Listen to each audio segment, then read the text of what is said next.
Dear, अब आगे के लेक्चर पे चलते हैं। आज लास्ट टॉपिक होगा हमारा प्रीपोजिशंस का, और इसको सॉल्व करते हुए यूज़ कर रहे हैं use of beyond. Beyond as a preposition word का मतलब होता है के पार, के आगे। के पार या के आगे का मतलब ऐसी जगह पर जो चीज़ की हमें दिखाई न दे रही, मीन्स ये है कि हमें वो चीज़ शो नहीं हो रहा है। जैसे किसी पहाड़ के पीछे देखना, या किसी पर्दे के पीछे देखना, किसी दीवार के पीछे की बात करना, ऐसी वो चीज़ जो कि हमें नहीं दिखाई देती है। तो उसके लिए जब हम बात करेंगे तो हम बात करेंगे बियॉन्ड। फॉर एग्ज़ाम्पल है, इस पहाड़ के उस पार एक मंदिर है। इस पहाड़ के उस पार एक मंदिर है, मतलब मंदिर जो है पहाड़ के उस पार है, जो दिखाई नहीं दे रहा है। तो हम यूज़ करेंगे there is a temple beyond this mountain. I think I forget to write beyond word, तो क्विकली आप ऐड कर लेंगे, ठीक है। There is a temple beyond this mountain. मैं भूल गया हूँ, बियॉन्ड वर्ड ज़रूर आप फिल कर लीजिएगा नोट्स बनाते समय। उस नदी के पार क्या है? उस नदी के पार क्या है? What is beyond the river? What is beyond the river? जिंदगी के आगे कुछ नहीं है। अब जिंदगी को तो कोई देख नहीं रहा है पार, तो जिंदगी के आगे कुछ नहीं है। There is nothing beyond life.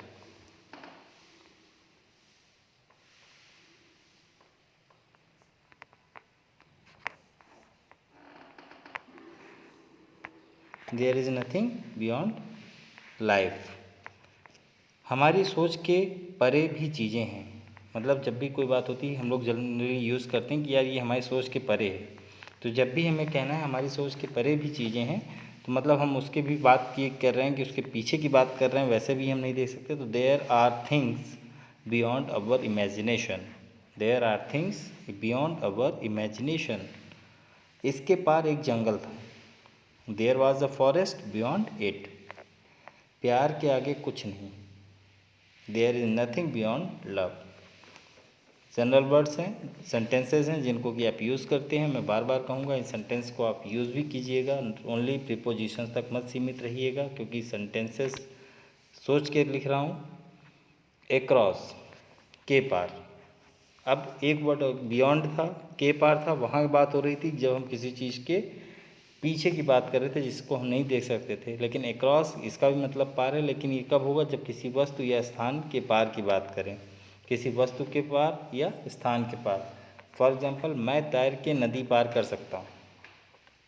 मैं तैर के नदी पार कर सकता हूँ। नदी दिख रही है, मुझे उस नदी के पार होना है, तो उसकी क्रॉस करना है। उसको क्रॉस करने के लिए जब यूज़ करेंगे, अब यहाँ पर यूज़ करेंगे वर्ड प्रीपोजिशन अक्रॉस। मैं तैर के नदी के पार कर सकता हूँ, तो I can swim across the river. मेरा घर सड़क के उस पार है। अब सड़क के पार होना है मतलब अक्रॉस है, क्रॉस करके सड़क को जाना है। सेंस दोनों वर्ड समझिए, क्रॉस करके जा रहे हैं तो across. My house is across the road. वो सड़क के पार खड़ा है। He is standing across the road. During, during का यूज़ मोस्टली हम लोग जानते हैं के दौरान किया जाता है। मैं छुट्टियों के दौरान दिल्ली में था। मैं छुट्टियों के दौरान दिल्ली में था। बात दौरान की आ रही, एक टाइम पीरियड की आ रही है, तो I was in Delhi during vacations. I was in Delhi during vacations. हम ब्रेक के दौरान उससे मिलेंगे। We will meet him during the break. जैसे आप क्लास ले रहे हैं, कोई आपसे मिलना चाहता है, आप उसे कह सकते हैं कि हम क्लास ब्रेक होने के बाद मिलेंगे। तो we will meet after, we will meet during the class break. Clear? तो इन सेंटेंसेस को ऐसे करके भी आप यूज़ कर सकते हैं। अपोजिट, अपोजिट का मतलब उल्टा होता है, ये हम लोग जानते हैं, लेकिन एक सेंटेंस यूज़ किया जाता है के विपरीत या सामने भी। मेरा घर उस दुकान के ठीक सामने है। अब हमारे कहने में उसके सामने है, लेकिन उस घर के अपोजिट हुआ। अगले घर की क्या है? अपोजिट है, तो उसके लिए विपरीत है, लेकिन हमारे सामने है। तो जब ऐसा सेंस हो कि एक के सामने और दूसरे के विपरीत हो, तो हम वहाँ यूज़ करेंगे अपोजिट। चाहे वहाँ सामने के लिए भी सेंस हो, तो my home is opposite that shop. वह तुम्हारे सामने खड़ा था। He was standing opposite you. अब इस लाइन को दो तरह का यूज़ करते हैं। अब जनरली वैसे याद करना हो तो हम, वह तुम्हारे सामने खड़ा था तो हम कह देंगे he was standing in front of you या फ्रंट ऑफ यू, तो समझ में आता है। लेकिन अगर इसी को एज अ पॉलिटिक्स सोचिए तो कहते नहीं है यार वो तुम्हारे सामने खड़ा हो रहा है। तो अब वहाँ जो खड़ा हो रहा है वो चुनाव में क्या है, तुम्हारे विपरीत खड़ा हो रहा है, अपोजिट की बात कर रहा है तो सामने ही, तो वहाँ पे यूज़ करेंगे he was standing opposite you.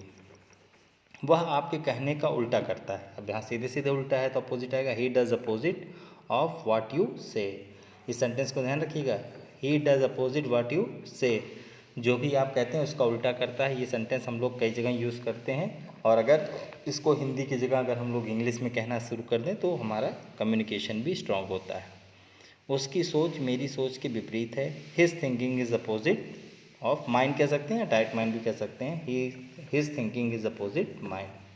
तुम मेरे ठीक सामने बैठोगे, you will sit opposite to me, फिर अगेन है मेरे सामने लेकिन वो मेरे विपरीत है, वह पक्का इसका उल्टा ही करेगा। कहते नहीं हम लोग किसी व्यक्ति के लिए तुम कह के देखो करेगा तो उल्टा ही, तो वही सेंटेंस है, वह पक्का इसका उल्टा करेगा, he must do it's opposite. Clear. Against विरुद्ध या खिलाफ, इसको जानते हैं हम लोग। ही वह मेरे खिलाफ उसे भड़का रहा है, he is provoking him against me, he is provoking him against me, वह मेरे खिलाफ उसको भड़का रहा है। क्या तुम मेरे विरोधी हो, are you against me. Aman मेरे खिलाफ नहीं हो सकता, Aman can not be against me. Out of, अब आउट ऑफ का यूज़ कई तरीके से होता है। पहला यूज़ जो हमने लिए है, जैसे आउट ऑफ को कहते हैं दो तरीके से ले सकते हैं, एक बाहर निकलना भी होता है या जगह को छोड़ देना। ठीक है, तो जब भी हम बात करें तो जितनी संख्याएं हैं उसमें, और दूसरा यूज़ होता है कि कभी कभी हम लोग कई संख्या होती है उसमें से किसी एक दो संख्या को चुनना होता है, मोस्टली रिजल्ट में कहा जाता है, तो वहाँ पे भी यूज़ करते हैं आउट ऑफ का। फॉर एग्जांपल है, वह दिल्ली से बाहर जा चुका है। अब उस जगह के बाहर जा रहा है या उस जगह को छोड़ रहा है, क्योंकि दिल्ली से बाहर जा रहा है, दिल्ली में था, उस जगह को छोड़ रहा है, तो he has gone out of Delhi. Rahul के 100 में से 90 नंबर आए। अब ये ज़्यादा में से बात हो रही है, तो राहुल स्कोर 90 आउट ऑफ 100, इसको हम लोग मोस्टली यूज़ करते हैं। यहाँ से बाहर निकलो, गेट आउट ऑफ हियर। यहाँ 8 में से केवल एक ही विद्यार्थी है। अब ये संख्या में से बात है, there is only one student out of 8। 10 में से 3 के पास मोबाइल थे, 3 out of 10 had mobiles. Through का यूज़ होता है द्वारा में, हम लोग जानते हैं, से के लिए भी यूज़ कर सकते हैं। किसी चीज़ के आर पार देखना या किसी चीज़ से गुजरना, तो वहाँ पे हम लोग करेंगे यूज़ ऑफ थ्रो। उसने मुझे इस खिड़की से देखा, उसने मुझे इस खिड़की से देखा। He saw me through this window, he saw me through this window. मैं खिड़की से तुम्हें देख सकता हूँ, आई कैन सी यू भी होना चाहिए था, छूट गया, I can see you through this window, I can see you through the window. यहाँ पर हम चाहें तो यू जरूर लिखें, आप लोग लिख लीजिएगा, मिसप्रिंट है, ठीक। I can see you through the window. मैं एक गली से गुजर रहा था, I was passing through a street, क्योंकि एक गली से गुजर रहा हूँ तो I was passing through a street. Around, चारों तरफ की बात करते हैं तो इसका यूज़ तो हम लोग पता है, पृथ्वी सूर्य के चारों ओर घूमती है। The earth revolves around the sun, the earth revolves around the sun, उसके चारों तरफ लोग हैं। There are people around him, there are peoples around him. मम्मी आसपास नहीं दिख रही हैं, अब चूँकि आसपास नहीं दिख रही मतलब हमारे चारों ओर नहीं दिख रही हैं। Mom is not being seen around, mom is not being seen around.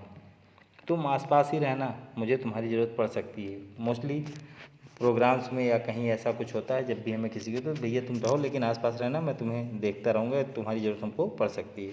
तो you stick around, I may need you. Up to, until या टिल। अप टू, अनटिल या टिल सबका यूज़ तक के लिए ही होता है, लेकिन अप टू का प्रयोग जो होता है डिस्टेंस के साथ, प्लेस के साथ और टाइम के साथ कर सकते हैं। चॉइस के लिए भी कर सकते हैं, फिट फॉर जहाँ उपयुक्त की बात हो कि इसके लिए परफेक्ट होगा, वहाँ पे हम लोग यूज़ करेंगे अप टू। इसी के साथ टिल या अनटिल का यूज़ करते हैं तो ओनली फॉर टाइम। टिल और अनटिल का यूज़ कहाँ करते हैं? Only for time. टाइम के साथ है तो आप अप टू भी लगाएंगे, टिल और अनटिल भी लगा सकते हैं, ये कोई दिक्कत नहीं है। मैं 5 किलोमीटर तक दौड़ा, आई रैन अप टू 5 किलोमीटर, क्योंकि बात हो रही है डिस्टेंस की। वह देहरादून तक गया, he went up to Dehradun, बात हो रही है प्लेस की।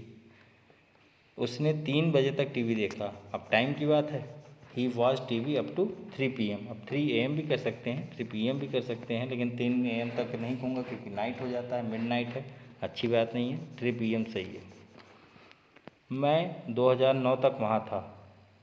किसी भी प्लेस की बात होती है तो हम बताते हैं भाई मैं वहाँ 2009 तक समय बिताया हूँ, तो I was there up to 2009। मैं जनवरी तक वहाँ था, I was there up to January, I was there up to January. मैं सोमवार तक यहाँ हूँ, I am here up to Monday.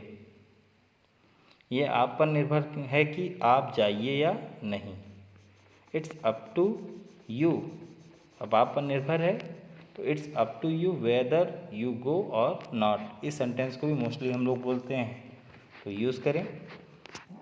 ये सब आप पर है, आप देख लीजिए, it's all up to you. वह इस जॉब के लायक नहीं है, he is not up to this job. हम लोग मोस्टली यूज़ करते हैं वो he is not correct for this job, वो भी बोल सकते हैं, बट सेंटेंस परफेक्ट होता है use of preposition, he is not up to this job.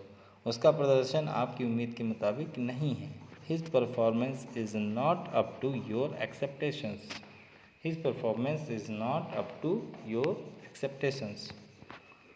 Till until मैंने बताया कि ओनली फॉर टाइम, जैसे मैं जनवरी तक यहाँ वहाँ था तो यहाँ हम अप टू की जगह टिल या अनटिल भी लगा सकते हैं, I was there January. Clear? ये हमारा व्यूज़ था।